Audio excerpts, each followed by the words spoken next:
आज आपल्या शिर्डीमध्ये जी Gromor investment company आहे त्या कंपनीच्याकडून गुंतवणूकदारांची जी मोठ्या प्रमाणात कोट्यवधी रुपयाची फसवणुकीची घटना आता उघड झाली आहे.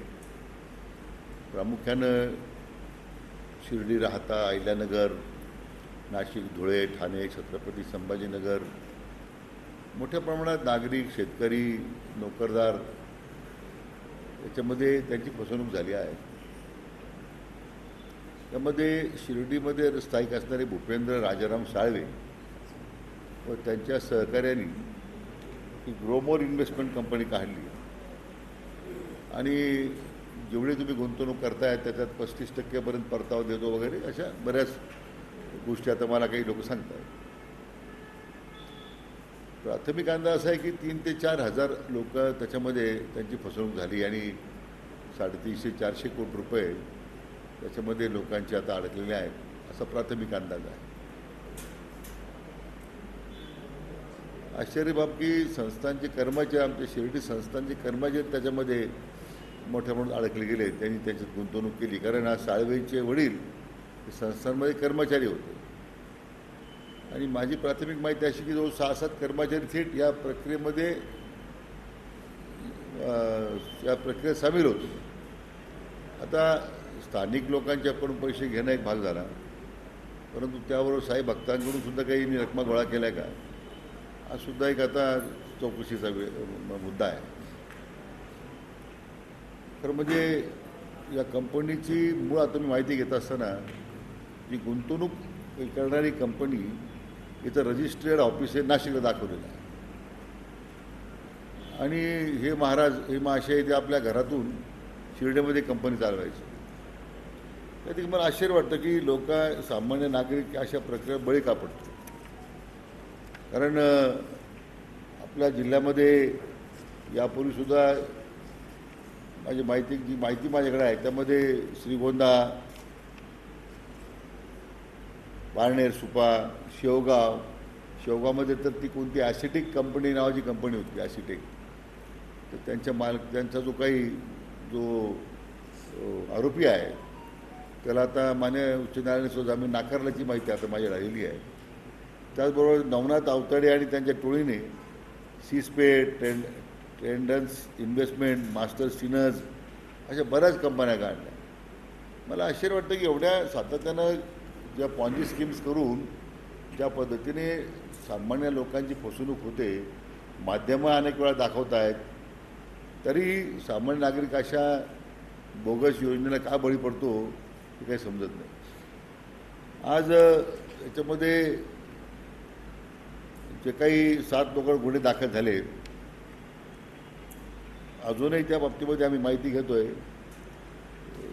आश्चर्य असं आहे की साधारण 550 कोटी रुपयाचा व्यवहार बँक खात्यावरून झालेला दिसतो.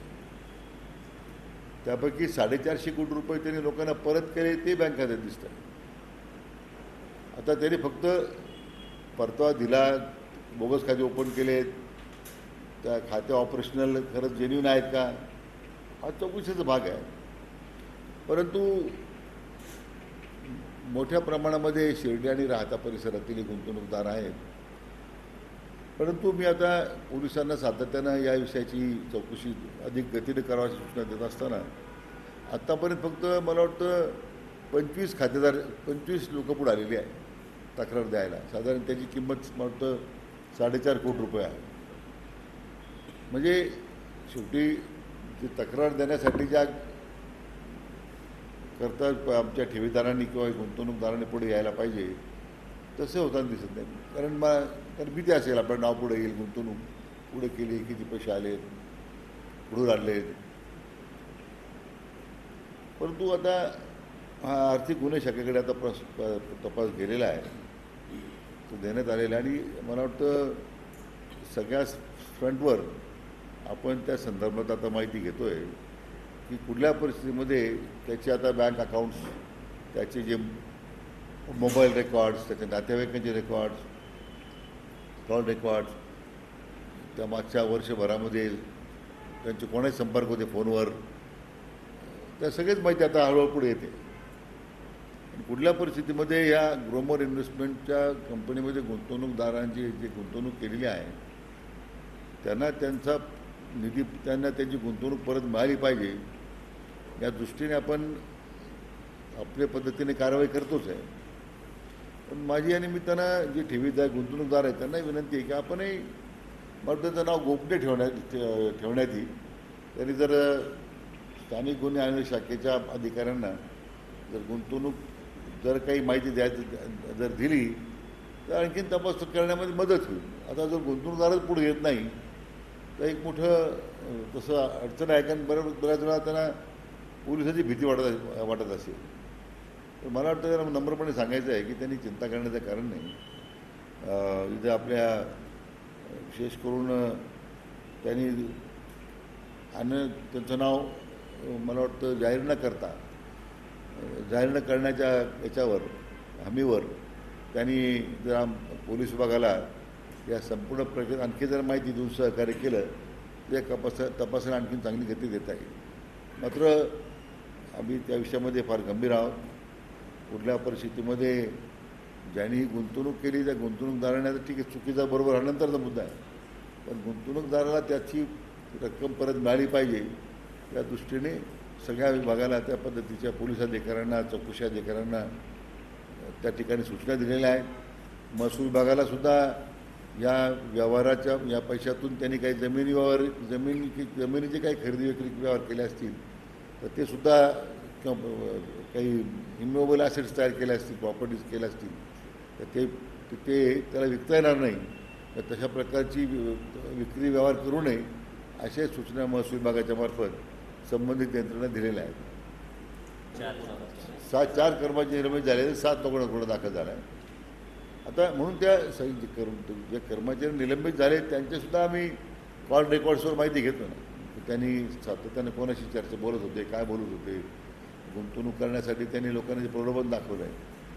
पण मी सुरुवातीला म्हटलं तेच मुद्दा आहे की लोक या अशा फसव्या योजनेला काय बळी पडतात.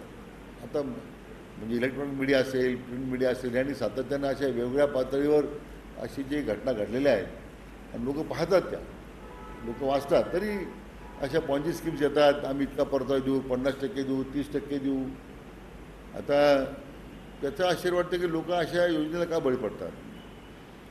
शेवटी पोलीस यंत्रणा तपास यंत्रणा जी कार्यवाही करायची आपण करू. परंतु मला वाटतं बाकीच्याही जिल्ह्यातल्या जे काही 3-4 कंपन्या ज्या बुडाल्या आहेत आणि अनेक असंख्य गुंतवणूकदारांचे पैसे बुडाले ती सुद्धा आमच्या दृष्टीने चिंतेची बाब आहे.